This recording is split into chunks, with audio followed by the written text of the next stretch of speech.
Oh boy. So I just released a video. You guys might want to go check it out. Just letting you guys know, obviously, that Paulo Costa has pulled out at UFC 294. And I was right, an announcement was made pretty quickly. And someone has stepped in that I did not expect. Kamaru Usman, who isn't even in the middleweight division. As we know, he's a welterweight. That was absolutely shocking to me.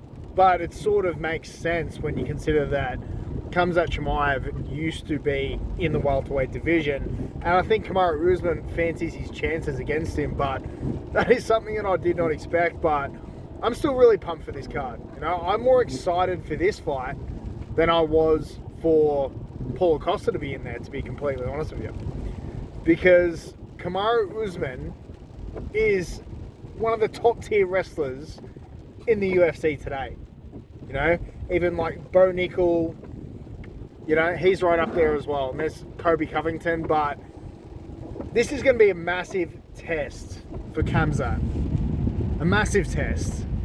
You know, I think Paulo Costa was a hard fight for him, but this is really, really going to challenge him. So I'm just going to give you guys my quick breakdown of how I think this fight's going to play out. I'm not going to be looking at you because I'm driving at the moment. I've got some errands to run and got a busy day ahead, but yeah, just work with me here.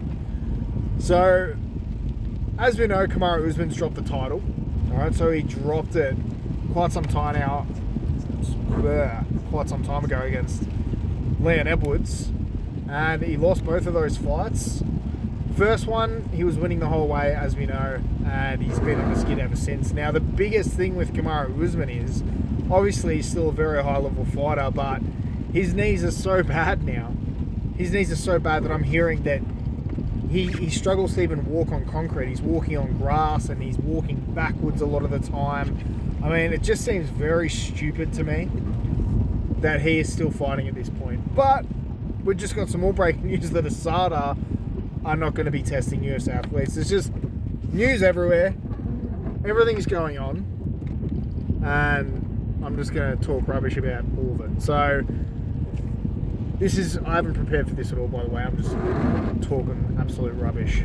But I'm happy that USADA is no longer going to be testing the athletes, because that means Kamaru Usman might be able to continue his career. That means a lot of fighters that are potentially retired can get on things like testosterone replacement therapy, human growth hormone, and continue their careers and keep their levels at, you know, a level that they were when they were a younger man. You know, which is going to make the sport a lot more exciting. It's going to give a lot more matchups that are going to actually happen. You know, I mean, a lot of matchups are going to take place that otherwise we wouldn't see. But anyway, I'm rambling here. So let's just get back to the point here with Kamaru Usman, and obviously how his knees are a bit of trouble and he's getting on in age. So I think that is going to be, you know, one of the biggest cons for, you know, him potentially winning this fight. I mean, if you're going to pick him, you know, which wouldn't be a bad pick, I'm being completely honest with you. Obviously, it's going to be a hard fight for Khamzat as well, because he's not going to be able to take Kamaru down the way he's taken down everyone else in his UFC career thus far. And if he does, that would be absolutely shocking to me. That would be unfathomable that he'd be able to just take down Kamaru Usman effortlessly. So I don't think we're going to see that. I think we're going to see a pretty stand-up fight. That's something that I've always noticed with wrestlers. Always, if they're both extremely good at wrestling, they sort of neutralize each other and the fight takes place on the feet. So, who's better on the feet? I mean, that's what the ultimate, you know, question is.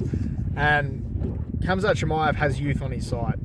And for any of you guys that train martial arts, you'll know that youth 100% matters. You know, your skills go up, but the younger guys, they just seem to have so much more energy, you know what I mean, and their strength, and you're just that little bit slower, and sometimes you can get them, sometimes you can't. It's just, you know, it's a lot more competitive than it should be, and you can feel that. You know, you can feel that because you know that your skills have increased so much, but yet you're struggling, you know, and it's not always the case. But obviously, as you get older, you're not going to be as on as what you were. And I think that's a big big disadvantage for Kamaru Usman within this fight. Khamzat's hungry, you know. He's a young guy. He's got incredible skills, and I think his boxing is a little bit better than Kamaru Usman's. You know, Usman has a good jab, but I think that's about it. And that is why I'm going to be picking Khamzat Chimaev for this fight, but I expect it to be incredibly competitive. I hate to say it, but I think Kamaru Usman is going to get knocked out in this fight. And I think from here on, his career is going to take sort of a gradual decline, much like we've seen with Tony Ferguson, unfortunately. But unlike Tony, I think Kamaru Usman's going to be smart enough to pull the pin in his career. That might change depending on what happens with USADA and what UFC plans to do around drug testing, if anything at all.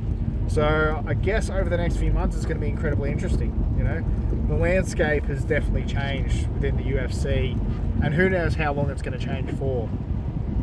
But that's my pick anyway. Khamzat Chimaev by knockout. Thanks very much for tuning in, everyone. If you are a martial artist and you do train, make sure to check out the newsletter. It's in the description below. You also get my free ebook, Combat Training Essentials. Will help you with your recovery and that sort of thing. But that's all from me, everyone. Got to run some errands. Take care.